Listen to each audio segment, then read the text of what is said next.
We have 4 wins in a row on quits, looking to make that 5 today. And guys, I also have a little bit of a plan for today, but I'll wait a little bit to really get into that. I'll get the things I always forget to get out of the way first. First of all, last episode got 7 likes as of right now, so that is automatically good for 1,750 stubs. So make sure you leave a like on this episode. I'm gonna say it early so more people see it, but if you leave a like, each like is worth 250 stubs towards the next episode. So because of the 7 from the last one, we're already sitting at 1,750. Also, we had a roster update in between last episode and this one, and our team didn't really get affected too much. If anything, it was probably for the better. We still have 3 live series cards in our starting lineup, so Vlad, he went back up to a 94. When we first pulled him, he was a 94.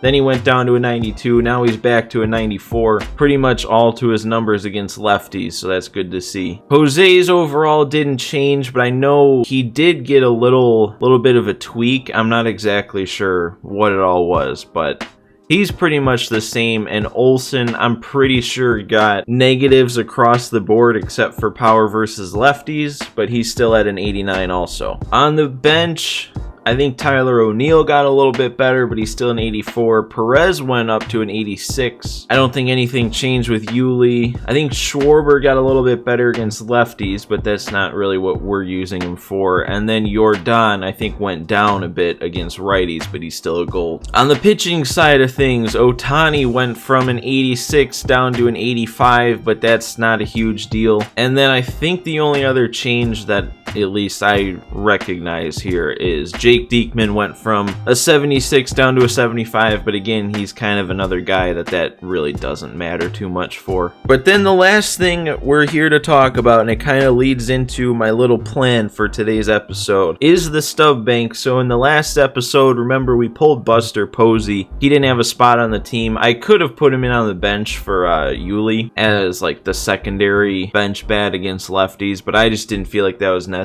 Yulie's still really good against lefties. Posey was a little bit better, but also I figured we could make stubs for the bank with Posey. I stuck with Yelich, and that means that the amount of stubs we added to the Stub Bank was 8,865, which brings our Stub Bank total to 34,644. But like I said, that leads into my plan, because the newest headliner is a guy that we just have to get. Like, it's just somebody I gotta at least try for. Christian Yelich from 2019 30-30 club, shoulda won MVP, but maybe that's just the bias speaking. But anyway, man, he's got 125 against righties, still pretty good against lefties, better in the field than I think we might have expected, and then 83 speed with 99 stealing.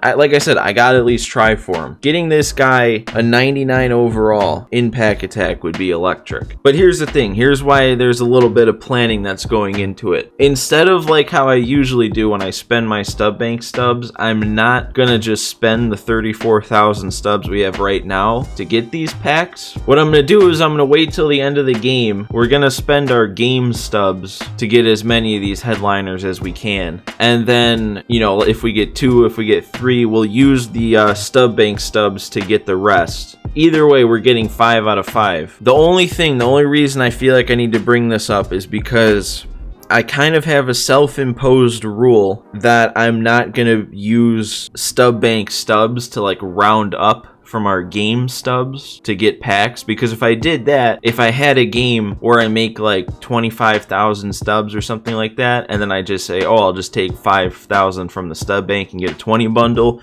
or even when there's a big pack out for 30,000, if I did that, that kind of feels like a cheap way to get, you know, if it was like an all-star game pack, it kind of feels like a cheap way to do that, because that would almost be like, you know, automatically we'd be able to get one after a game as long as we had a couple thousand stubs in the bank. So that kind of just goes against what I want this series to do. The way I round, because I do take from the Stub Bank if need be, but I only round up to like the next 1,500. So like if we're just short of the next pack and it's like less than half of 1,500 to move up to the next one, That's what I'll round. But I'm not going to round up, you know, I'm really not going to round up over 750 stubs because that's halfway. So hopefully that makes sense. It'll make more sense probably at the end of the game when we actually go to buy it. Just know the plan is to open 5 of these headliners and cross everything that we can cross to try and get Christian Yelich. The only problem, and I'm going to talk about this at risk of this intro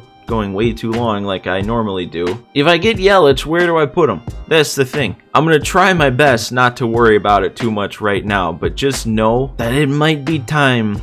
It might be time. I hate to say it. It might be time to have to think about not having Matt Olson in right field and not in the starting lineup. I hate to say it. He's been far and away our best player, but if we get somebody like Yelich, I mean, I don't know. We have to make that decision. But like I said, I'm gonna try and not think about that unless we actually do get him. So anyway, let's finally get into the game. Like I said, we're at 4 wins in a row, 4 wins in a row. If we get this 5th win in a row, that's 5,000 stubs for a 5-game win streak, which would be very nice. It would also move us into 600 again. So that's nice again to try and make progress towards World Series. We're going to have Porcello on the mound today. He's probably a little too far away from getting all the way to parallel 3. But for a while, for a big chunk, he was our ace. Now he's our 3rd pitcher in the rotation, but he still should be very good. I'm kind of excited to use him again, actually. Alright, the rating window stopped short of 700, so this one's going to be on All-Star. And also, one thing I forgot to mention, one of the reasons I also want to wait till after the game to spend the Stub Bank stubs is because I want to save as many of them as I can. So if we don't have to spend all of our stubs getting the 5 packs, and we only have to spend like 15,000 to get 2 of them, that'd be better. We're facing Shohei. I normally hit Shohei fine, but the last game I faced him, I did not. Nice, we draw the leadoff walk. Couldn't quite get that one in the zone. I think the toughest pitch to hit on this Shohei card is that cutter. See that? I honestly thought that was the cutter. Dang. He is just throwing the pitch that I am not expecting. And a grounder on the splitter. Not my best inning there, but at least we made him throw a decent amount of pitches in the first. Wow, that's not a fun take. Hopefully we get this in the zone on 3-2. I got it. There we go. It ended up in the zone. Good pitch. No, that's going to drop in there. Wow, that was a slider way outside. He didn't even get the PCI on it, and that's a hit. Oh, nice pitch right on the edge. Wanted to be patient up there. Not going to let that happen. Grounder to third. Nice play from Vlad on Vlad. Alright, well, we know that since I said Olson might be in danger of getting taken out of the lineup, he's probably going to do something today. Yeah, I mean, we all saw it coming. I called it before I stepped up to the plate. Olson sees about like 10 pitches, fouls off most of them, and then just hits one out. Perfect, no doubter. How can I take him out? Oh man, then a 3-pitch strikeout. That's what JT does. Oh, and I forgot again. Man, like 2 or 3 games ago now, I adjusted the lineup to put Shohei batting 7th. And I forgot to undo it, but I think I'm 2 for 2 now with pitchers out of the 7 hole since I forgot to fix that. Maybe that just needs to be how the lineup is. And that's what Jose does. I don't understand it. I don't understand how you can be so good with him on one account and then be so bad with him on another account. It's the same player. And Biggio with the flyout. He's been cold lately. Ramirez has been cold. JT's been cold since we got him. But those aren't the guys we can replace with Yelich. I gotta get Yelich out of my mind, because odds are we don't even pull him. Nice curve there from Rick. You know what the irony is of that? Is if I had the shift on and he goes oppo right there, that play is actually probably made just because of where the third baseman plays. Alright, we got him on the curve again. I mean, what else is going to happen when you throw 3 straight sinkers inside? Wow, that did not get low enough, but I'll take it. It's an out. Porcello's still throwing a pretty solid game, honestly. I mean, it's only the second. Chris Bryant, first pitch swinging. That's not what I want. We've been running up Shohei's pitch count. Let's not have first pitch outs to start an inning. Why did I get fooled so bad by that splitter? Did I guess right? It was the splitter, and Konerko takes him deep. Opposite field on a 3-2 count. That is a good piece of hitting. And he's quitting again. Are you kidding? It's not even a lopsided game at this point. It's not like he wasn't able to touch Porcello at the plate. That was only my second run. Well, since we didn't pitch 3 innings there, since we didn't get a full 3 in that game, we're playing another. So, just in case there's anybody that's not fully aware, which I doubt there is at this point, because these early quits have been happening so much. But one thing I've discovered is that this game doesn't count it as a complete game for the pitcher if the quit happens before the pitcher's thrown 3 innings. So we looked at Porcello's stats before the game started, and if you remember, he had 3 complete games. He only threw 2 innings before the quit, so the game still has him at 3 CGs. So the general rule of thumb that I've come up with for this series is if the guy quits before we've pitched the 3rd inning, before the complete game would trigger, then we play a second game, and then we'll just take the best of the 2 in terms of the kind of stubs we make, and then we'll count that towards the final stub count for the day, except for no matter what, the win counts, the quit counts, and then that was our 5th win in a row, so the 5 win streak counts. But I've said that enough in this series at this point. It's happening all the time. Nobody wants to play, man. So we'll get a second game going here. It looks like Palmer's the one with the full energy, so we'll get his second appearance on the team today. Should be exciting. See, I didn't even think until just now. I wonder if my record comes into play at all for these early quits. Like, did that guy see that I was 36-3? Think, man, he's already up 2-0. I'm not going to be able to come back and quit. I wonder. But like, I feel like that 36, now 37-3 record is kind of misleading because I've played 1 game on Hall of Fame difficulty in this series. And we got Lance Lynn to face. That's not somebody I've faced like at all. Starting out game 2 with a 3-pitch strikeout. Good job, Jim. I have a feeling this 12-6 is gonna work. Yeah, that was fun. I enjoyed that. 2 strikeouts in the inning. 1, 2, 3 to start. Now let's put up some runs early again. Dang, really? Oh no, that makes me sad. Oh, look at that. That PCI, it's not perfect, but you see plenty of people hitting home runs with that swing. Okay. Well, that makes up for it. That was a much worse swing, especially to result in a home run, than the Bryant one. So I'll take it as a makeup, and Vlad continues to only drive himself in. He has 7 home runs, 7 runs batted in, and 7 runs scored. Vlad, he only cares about himself at this point. Ooh, that was actually a good pitch. That almost got the zone. That almost got me to swing, too. Oh, that was a good pitch. Another 3-2 count. He hit the edge that time. And Olsen draws the walk now. 4-pitch walk to him. And of course, JT doesn't come through. I could have had a better swing. I want to get another one on the 12-6. I don't know why this is the most satisfying pitch to strike people out on. Don't take it away from me. I'm going to go up and in then. Maybe the pitch he's sitting on. Hopefully not. I guess not. Ah. Not a fan of that. Yes. I love it. 12-6 strikeout. How did I forget again to change the batting order? I mean, I don't know. If we get another hit out of the 7-hole with a pitcher, then I think I am just going to leave it like this. Oh man, I probably should have. Because that was an easy pitch to hit. I just didn't turn on it. Is that one gonna go? Jose got one? No way. Finally, Jose Ramirez does something at the plate. Oh, hopefully that lights the fire under him or something and he starts turning it around. And we need Craig to turn it around too. Craig's been cold. Yep. Cold Craig.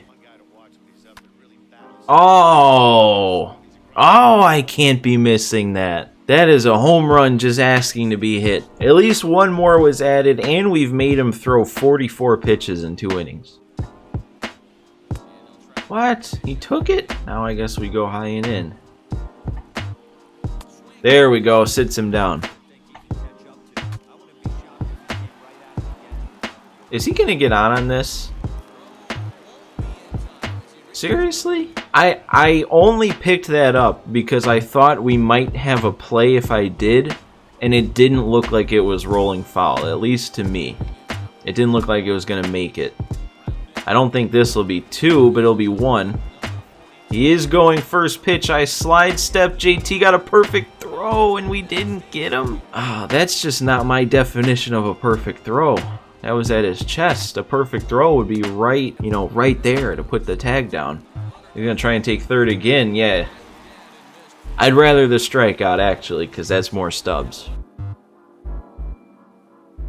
And there goes another one. Why does nobody want to play? Well, we did pitch 3 full innings. Even if we didn't, we wouldn't play a third game. I kind of just limit it to 2. But I want to play a full game, man. 6 quits in a row. Seriously. All right, Palmer gets to parallel 1, though. And I think, yeah, Vlad gets to parallel 2.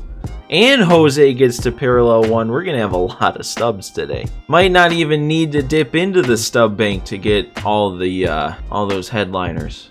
All right, here is the final tally. And we did make quite a few stubs today. So between the 2 games, it was game 2 that came out on top, making more stubs. Game 1 made 9,700. Game 2 made more, so we'll break it down. So first of all, the 2 runs is good for 1,000 stubs. 8 total bases is good for 2,000 stubs. Then the 2 walks is good for another 500. Struck out the 1 time, so that's negative 100. But then 0 runs allowed is good for 3,000. 2 hits allowed is good for 2,500. Struck him out 6 times for 1,500, and then because 3 innings was reached pitching, Palmer gets the CG for 1,500, and then it was also technically a complete game shutout, so that's another 1,500. So the in-game total alone for game 2 was 13,400. But then we have to add in all the other stuff that counts no matter what. So 2 wins is good for another 3,000 stubs. 2 quits is good for another 3,000. We got 2 guys to parallel 1, so that's 1,000 stubs for each of them, so 2,000 total. And then we had another guy, Vlad, get to parallel 2, so that's another 2,000 just from that. And then game 1, that win gave us 5 wins in a row, so that's good for 5,000 stubs. And then finally, the 7 likes rounds it off, adding another 1,750 stubs, bringing our total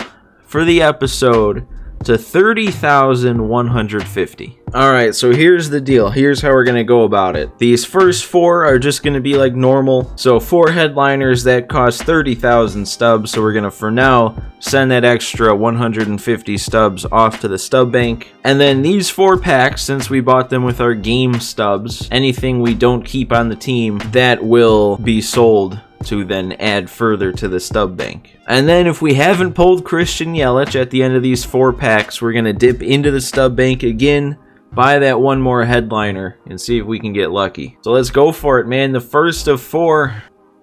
Are we lucky? There's 1 there's okay. We just got a double diamond pack to start off on the 4 packs. Did I just get him on the first pack? I guess we'll do the first one here. Who do we got? All right, it's not him. That is Josh Hader, though. And that is a huge pull. That's 100% Hader, and that is actually a gigantic pull right now. There are not many. That is one of only, I think, 3 diamond lefties we could get in the bullpen as of right now. So that's a big pull. And then we got potentially one more. Okay. Not Yelich. I got my hopes up a little bit there. But who's this? Does he add? Ugh.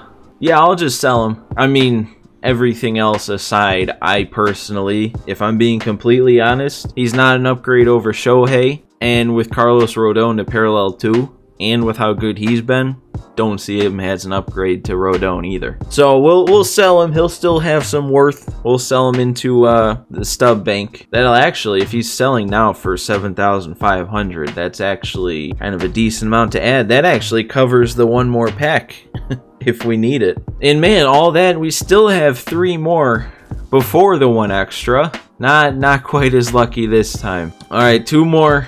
Let's get lucky. No, come on. Alec Manoah, that's not anything. All right, we got 1 last chance here before we have to rely on that 1 extra one, and maybe, come on. No, it's another purple. Oh man, they're teasing me. I'll take that pull too, actually. I'm pretty sure we did have this guy. I think we had Iglesias on the team earlier in this series. He got phased out, but now that we pulled him again, we can just add him right back in. Good bullpen pack opening here. I'm pleased, but I'm still going for the big one, man. I'm not backing down. We're still gonna dip into the Stub Bank, buy this final headliner pack in hopes of getting 99 Christian Yelich. So officially, we're taking 7,500 stubs out of the Stub Bank. These guys from this pack won't be sellable because when I buy something with Stub Bank stubs, I don't then sell those players to get more stubs back in the bank. So this is just a complete gamble here. 1 last chance for 99 Christian Yelich. Are we lucky today?